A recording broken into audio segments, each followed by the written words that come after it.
Hello everyone, welcome back to your channel. आज हम NEET 2023 के कुछ प्रॉब्लम के सोल्यूशन डिस्कस करेंगे। Okay, before starting the video I will request you please like, share and subscribe the channel to get more videos like this. अब हम first problem screen पे देख लेंगे, उसके बाद हम उसका सोल्यूशन करेंगे। So let's see the problem at first. Pause the video and read the problem carefully. This is our first problem. इस प्रॉब्लम में इंडक्टर दिया हुआ है और उसका वैल्यू दिया हुआ है, दैट इज 4 माइक्रो हेनरी, और करंट बोला गया है विच इज 2 एम्पियर। हमें निकालना है the magnetic energy stored in the inductor. हमें पता है magnetic energy stored in the inductor, उसका फॉर्मूला क्या होता है, हाफ एल आई स्क्वायर। ये होता है magnetic energy stored in the inductor का फॉर्मूला। हाफ एल होता है इंडक्टेंस का वैल्यू, आई होता है करंट का वैल्यू। ओके, तो यहाँ पर हमें मिल रहा है 4 micro Henry and this is ampere. तो इसको हम अगर हेनरी में भी कन्वर्ट करेंगे तो हमें मिलेगा 4 into 10 to the power -6 henry. ये वाला मिल गया एल का वैल्यू, आई का वैल्यू हो जाएगा 2 एम्पियर। तो यहाँ से हम मैग्नेटिक एनर्जी का फॉर्मूला निकाल सकते हैं, half L I square. L का वैल्यू होगा 4 into 10 to the power -6, I का वैल्यू होगा 2 will cancel, that is 4 into 10 to the I square, so 2 square. So यहाँ पर हमें मिल जाएगा 4। सो कैंसिल आउट करने के बाद एक 2 रह जाएगा। This is half 4 into 10 to the power -6 into 2 square. 2 square means 4।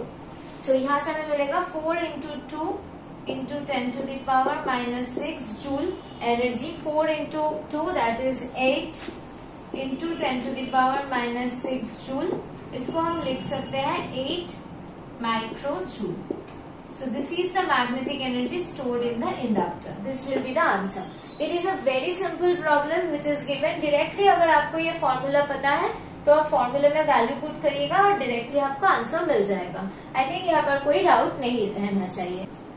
अब हम अपना नेक्स्ट प्रॉब्लम स्क्रीन पे देख लेते हैं, उसके बाद उसका भी सोल्यूशन हम डिस्कस करेंगे। So let's see the next problem. Pause the video and read the problem carefully. Next problem में बोला गया है कि एक स्प्रिंग है, एक लॉन्ग स्प्रिंग है जिसका पोटेंशियल एनर्जी है U, और ये स्प्रिंग स्ट्रेच किया हुआ है by 2 centimetre. This long spring is stretched by 2 centimetre length and the potential energy of the spring is U।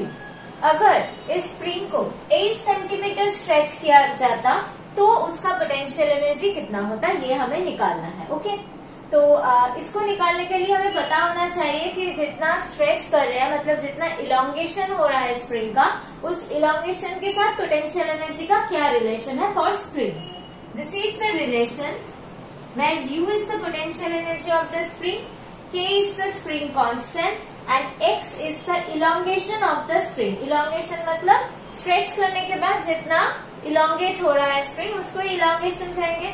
So first case में this is initial potential energy था U, और कितना stretch किया गया था, 2 centimetre. So elongation, initial elongation was 2 centimetre. Okay, final elongation कितना है, final elongation है 8 सेंटीमीटर, और कितना पोटेंशियल एनर्जी है वही हमें निकालना है, राइट।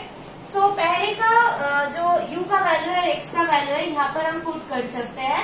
ये K है स्प्रिंग कांस्टेंट, जो एक स्प्रिंग के लिए कांस्टेंट होता है। ओके, सो यहाँ पर अगर U initial is equals to half K X initial square हम लिखें तो U इनिशियल का वैल्यू होगा U, this will be half K, XI का वैल्यू होगा 2 सेंटीमीटर, राइट।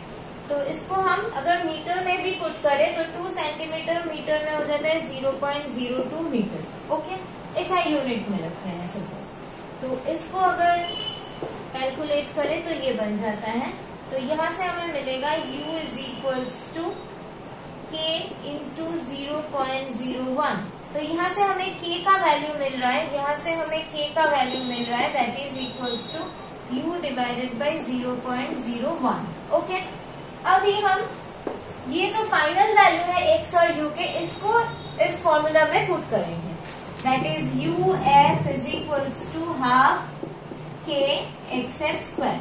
K इन दो इक्वेशन में ही सेम रहेगा क्योंकि स्प्रिंग सेम है, एक ही स्प्रिंग का एक ही स्प्रिंग कांस्टेंट होता है, राइट। तो ये यूएफ हमें निकालना है, के का वैल्यू हमें पता है u डिवाइडेड बाई 0.01 और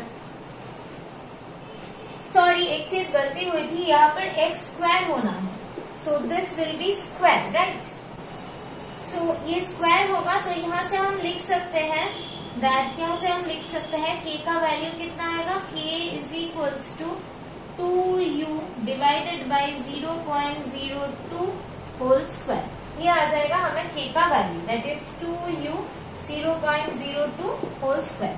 ये k का वैल्यू हम यहाँ पर पुट कर देंगे, दैट 2u 0.02 होल स्क्वायर। एक सेफ का वैल्यू कितना है 8 सेंटीमीटर, तो इसको मीटर में हम क्या लिखेंगे 0.08 होल स्क्वायर, राइट। ये 2 कैंसिल ईच अदर, सो यहाँ से हमें मिलेगा uf is equals to u into 0.08 divided by 0.02 whole square. यहाँ से हम लिख सकते हैं this is equals to 4 square, so this will be 16u। So यहाँ पर हमें पूछा गया था कि अगर हम 2 सेंटीमीटर स्ट्रेच करते हैं तो पोटेंशियल एनर्जी u होता है, अगर हम 8 सेंटीमीटर स्ट्रेच करेंगे तो पोटेंशियल एनर्जी कितना होगा। हमें पोटेंशियल एनर्जी मिल गया है, वो है 16u। This is the final answer. Okay, I hope आपको ये सोल्यूशन समझ में आया होगा। प्रॉब्लम कुछ ज्यादा डिफिकल्ट नहीं था, सिर्फ ये पता होना चाहिए और रेस्ट ऑफ द कैलकुलेशन ठंडे दिमाग से करना चाहिए, तो आसानी से सॉल्व हो सकता है। Please like share and subscribe the channel to get more videos like this. मिलते हैं नेक्स्ट वीडियो पे। इस नीट 2023 के और क्वेश्चन जो है उसका भी हम सोल्यूशन करने वाले हैं। Thank you everyone for watching the video.